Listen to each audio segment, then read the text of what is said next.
So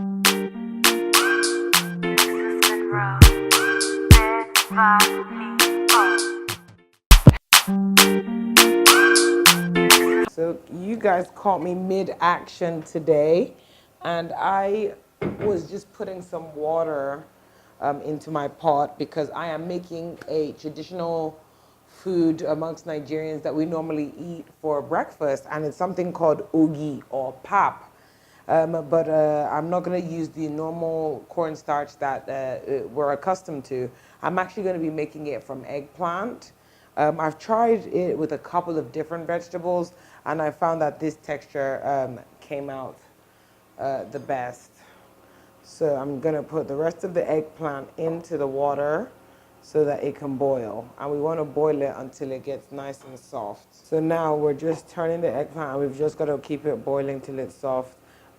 These might be a little browner because I cubed them yesterday in preparation for today, but it's still going to come out the same way. So while that's boiling, I'm just going to go ahead and tell you a little bit about the ingredients that we have today. So I've got ginger. Some people might ask why ginger, and that's because when I was pregnant, I used to have really bad nausea, and so the only thing that I could keep down was ginger ogi. So I've learned to incorporate ginger into my own interpretation of ogi. And then I have a little coconut flour here. I have a little bit of sugar replacement, stevia. I've got coconut cream, almond milk, and a little bit of salt. Everyone has their own way of eating ogi. As I said, the reason I even go through this trouble is just because I find that regular cornstarch and grains in general bloat me. So it's just something that I avoid, ways to get around it. So this is still boiling. And we're just gonna let it cook for a little bit longer. And once that's softened up, we'll be right back. Okay, so basically what we've done, we've boiled it until our eggplant is basically mushy.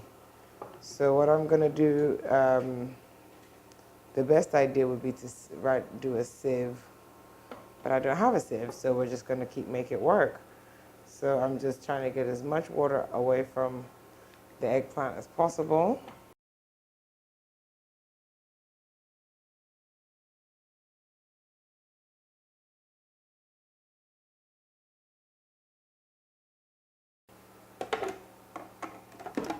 Lock this back in, and off we go. So we're gonna use the food processor. As I said, you can use a blender. I mean, if you have time, I guess you could grind it by hand, but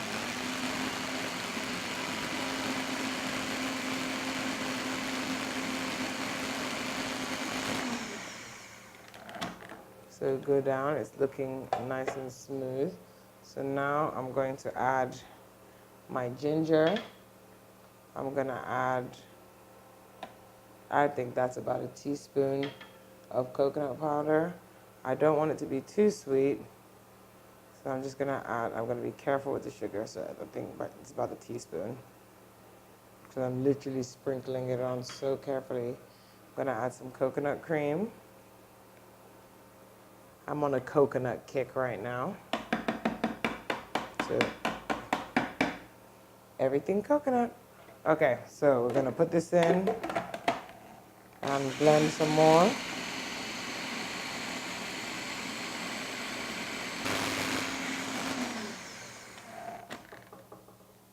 Ooh, smells really good.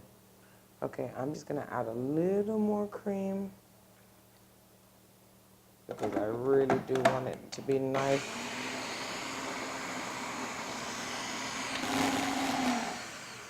Okay, so now that that's been blended, we can take a closer look and see the consistency we get, and it really does look pretty popish. So we're gonna go ahead and pour.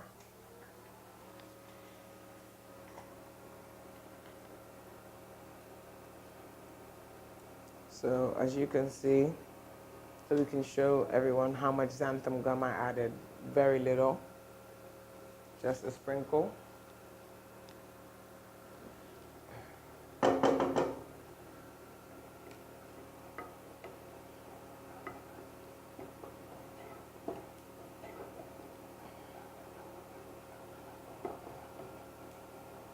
So we're just whipping it because as it gets hotter, that's when it kind of activates the xanthan gum to start working.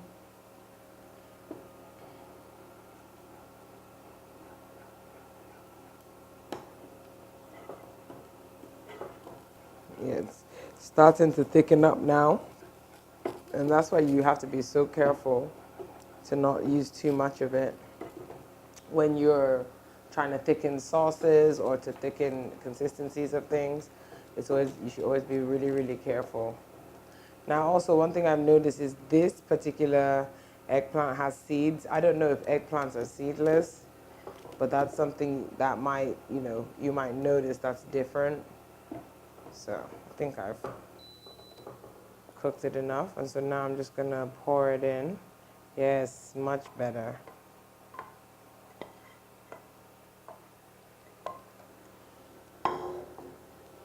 And so now I'm pouring a little almond milk.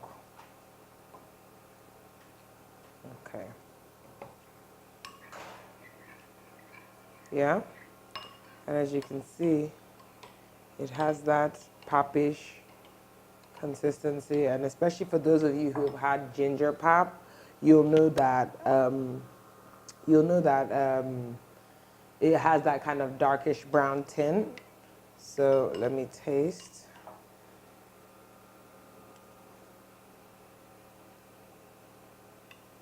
It's an acquired taste. It's not bad at all, but pop doesn't have a taste. You know what I mean? And this is a nice plain taste. Ginger coming through. If you really wanted more of a sweeter taste, you can add more sweetness. If you wanted more cream, you can add more cream.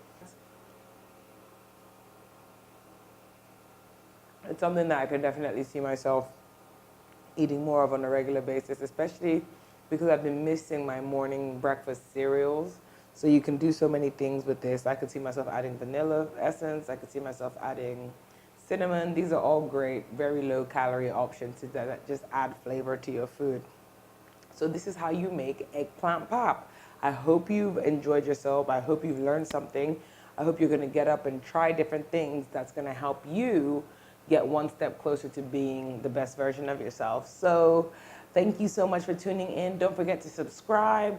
Don't forget to follow us on Instagram and follow us on Snapchat. And we look forward to hearing from you. DM us, email us. We really want to hear about your experiences trying out our recipes. Also, we want to make suggestions about what we could make in the future. So thank you so much. Thank you. Bye.